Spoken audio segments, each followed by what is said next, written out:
We're learning this Gemara for the 10th yard site of Rabbi Berger, who was the Rebbe Shliach to Ottawa for many, many decades, a very devoted friend and a mentor and a guide to many, the Rabbi of Young Israel and the founder of Maimonides and so many other organizations in Ottawa. And may the learning of the Torah be for his aliyahs, neshama should go higher in Gan Eden, and be a bracha for this whole family and for the whole community in Ottawa and for all of Klal Yisrael. So we're learning Masechtas Tamid. It's the Masechta discusses the work that was done in the Beis HaMikdash.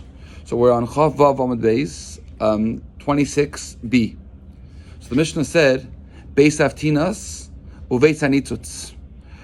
These were two chambers in the Beis HaMikdash. One was called the House of Avtinas, and one was called the House of Nitzutz. So the Gemara asks, the question is, Aliyos Mamish Havu? Were they literally, did they really have two floors? Or were they as high as a chamber that would have two floors?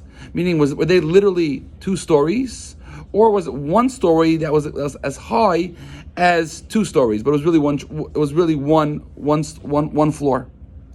So the Gemara is going to bring a proof from another place, which is going to show that it really was 2 floors. Tashama, come in here. Ditnan, we learned Shebet Safain that on the northern parts of the courtyard, Shar Nitzutz, it was the chamber of Nitzutz. Kimin Achsad Rahaya. It was like a pavilion. Va'aliyah benuya gabo, and there was 1 floor built above another floor. Shakayanim shaymim l'mayla. The Kayanim would guard the temple from above. Va'aleviyim mata, and the Leviyim would guard from below. Upesach hayal lo l'chayil, and there was a door to the part of the courtyard that wasn't holy. It was considered in comparison to everything else a little less holy. So we see clearly from here that there was 2 floors. The Beis Avtinas and the Beis HaNitzutz had 2 floors. So now the Gemara is going to ask, how do we know that the Kayanim, the Kayans, and the Leviyim would work? It said that the Kayanim would stand on top, and the Leviyim would stand on bottom. How do we know the Kayanim and the Leviyim would work together? We know immediately. How do we know that the Kayanim and Leviyim would work together? Tana Rabbanon, we learned. The pasuk says, the verse says, "V'yolavu alecha v'shasucha." The verse says that regarding the Leviyim, that they will be joined to you, the Kayanim, and they will work with you. So the Gemara says now, is this talking about the Leviyim helping you, the Kayanim, in your service?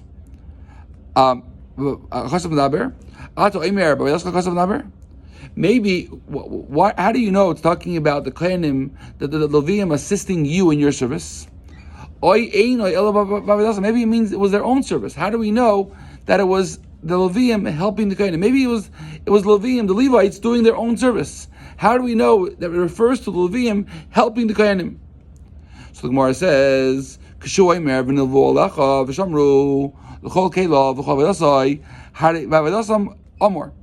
there's another verse that says that the Leviyim have to serve and do their work. So we already know the Leviyim have to work.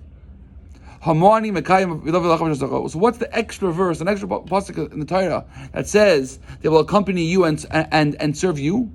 It's referring to the Leviyim have to help you.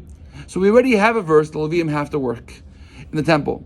So what's the extra verse saying that Leviyim have the Leviyim should accompany the Kayanim?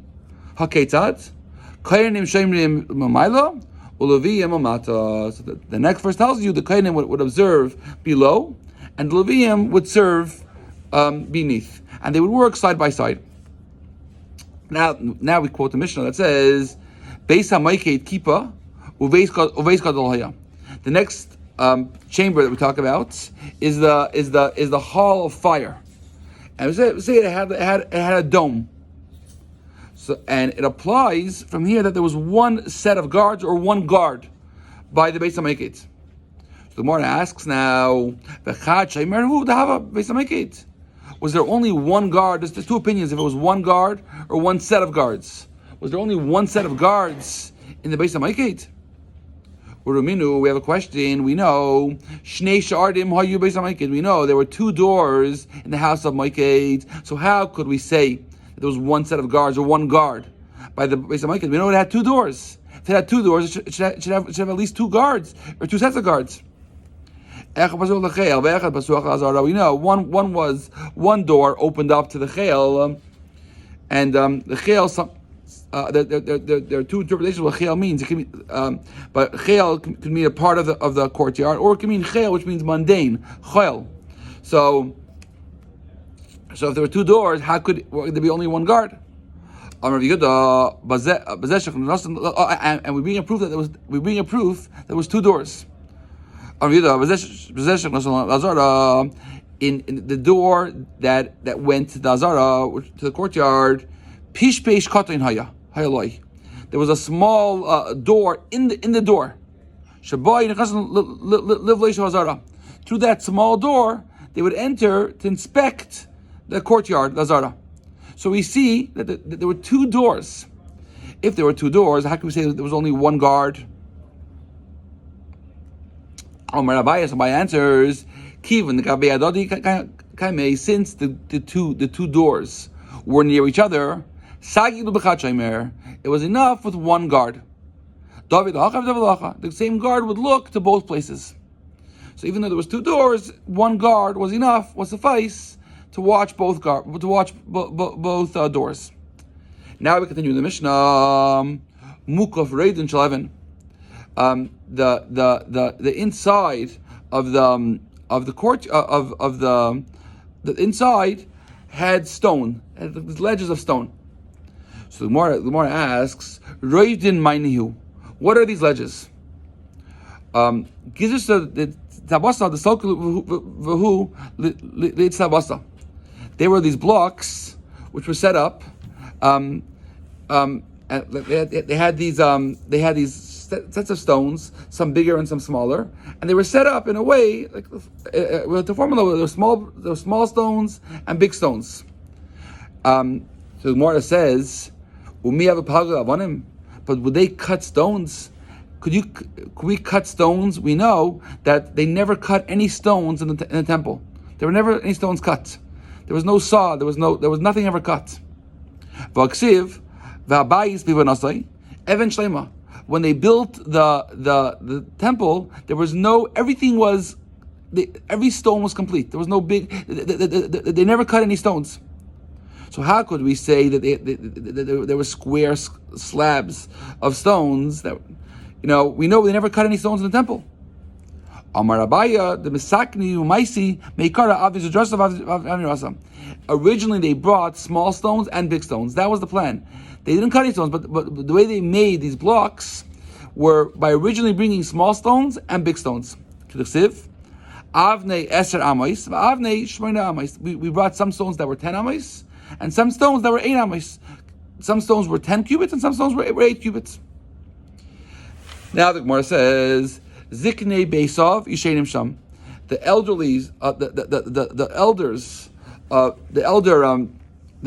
of the Beisav, they would sleep there on these stones. In fact, the Gemara asks, Va'amai la'ayli mitais. Why didn't they bring beds to the temple? Why do you have to sleep on stones? Bring beds. Amar Abaya says, Lav oirach ara. Why are they sleeping on the stones? Bring beds. Gemara says, Abaya answers, Lav oirach ara l'ilui mitais mikdash. It wasn't the way of the not respectful to bring beds into the temple. It's a holy place. So you don't bring beds there. Now the Gemara says, Pirchei Kahuna Ish Ksusai Baretz. The young Kohanim, they weren't able to sleep on the ledges. They would each put their clothing on the ground. And they would use their clothing as a pillow. So the Gemara says, "Amai hasam karei le'yovim Hacha karilahu periguna. We see the same term is used twice. Once they're called the young Kains are called with the term roivim, and here with the same people, the young Kainim, which it appears that the same people, they're called roivim. Are they called roivim or are they called periguna? Periguna means the young Kainim. What do we call them? Do we call them roivim, which is the young Kainim, or do we call them periguna, which means the young Kainim? Why do we use a different word, different terminology for the same people? So the Gemara says, Amri in. It's different people. Hasam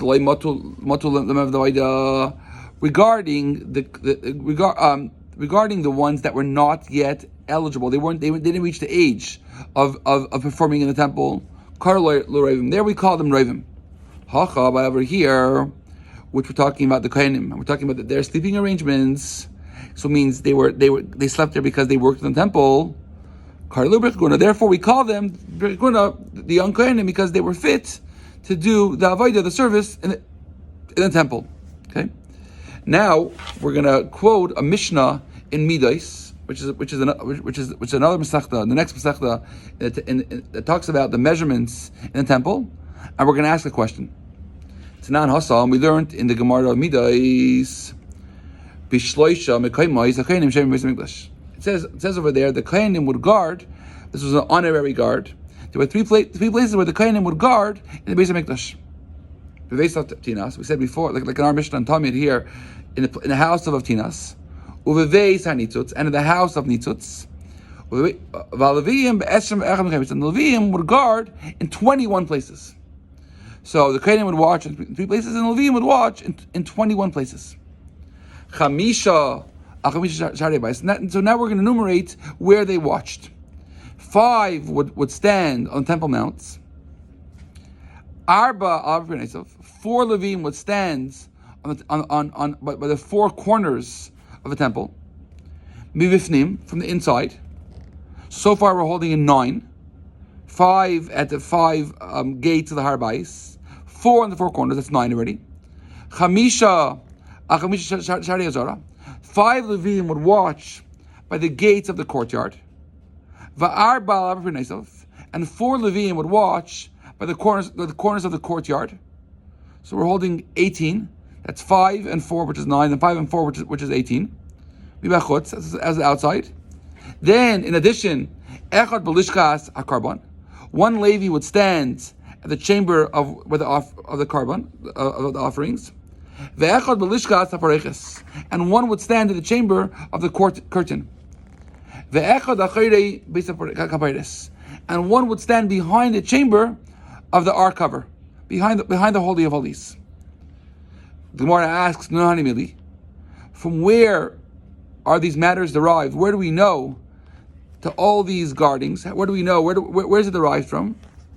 The Gemara says, Yudaf said, and others said it was taught in a brisa.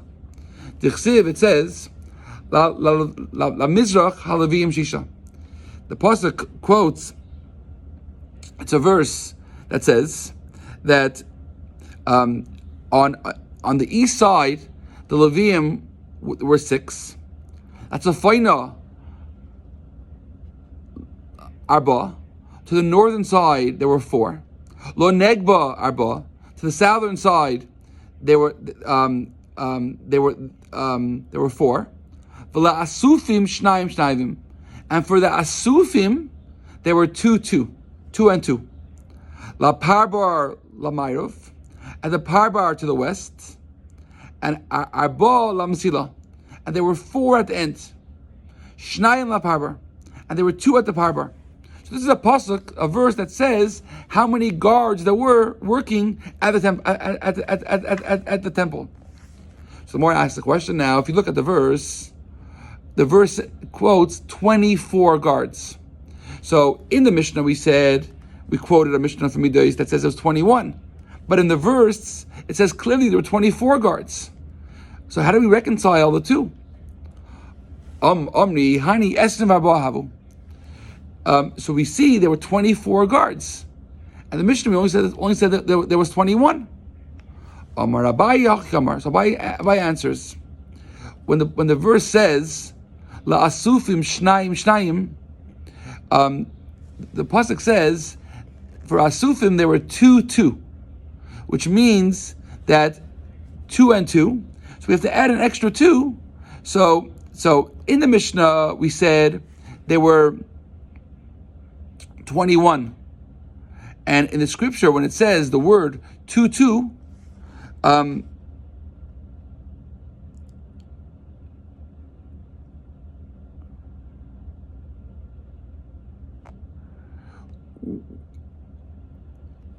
second.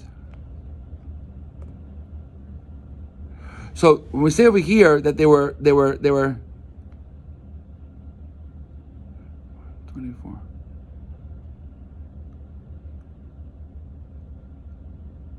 So the Gemara asks as follows. The Gemara says as follows.